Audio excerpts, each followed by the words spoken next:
69. Adopté. L'Assemblée législative de transition vient de doter, comme vous l'avez dit, le gouvernement d'un texte robuste, actualisé et un texte solide qui va lui permettre de mettre en œuvre la politique minière au niveau du Burkina Faso. Ces deux textes majeurs, c'est le code minier qui est une reprise des textes en cours, en vigueur actuellement, c'est-à-dire le code de 2015 et également la loi sur la commercialisation de 2017. Le second texte voté par l'Assemblée a trait au contenu local. Donc ensemble, ces deux textes majeurs qui vont permettre d'accompagner l'État à rentabiliser au mieux les activités minières. Il s'agira surtout de maximiser les retombées de l'industrie minière et également de favoriser la participation des entreprises locales au niveau des industries minières. Toute la chaîne de valeur devrait être prise en compte dans ces contenus locaux.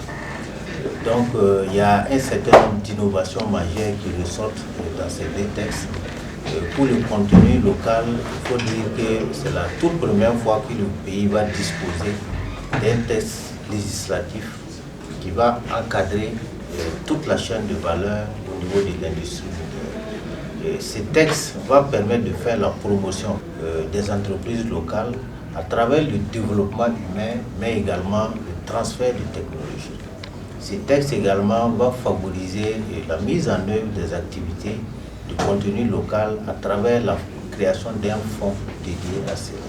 Pour ce qui concerne le code minier, c'est ensemble deux textes.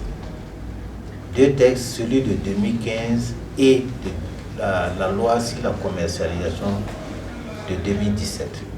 Beaucoup d'innovations ont été apportées par rapport au texte passé et on a une trentaine d'innovations qui concernent essentiellement ce texte.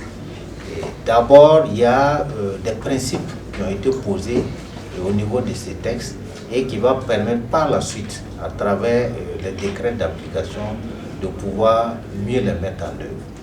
Il est d'abord question de l'ouverture du capital des entreprises minières, non seulement à l'État, mais également à l'ensemble des investisseurs nationaux. Le code de 2015 donnait à titre gratuit 10% du capital à l'État. Le texte actuel va au-delà et permet d'ouvrir ce capital-là à hauteur de 15% à titre gratuit. Et en Suisse, l'État va rentrer dans le capital de toute société d'exploitation, au moins à concurrence de 30%.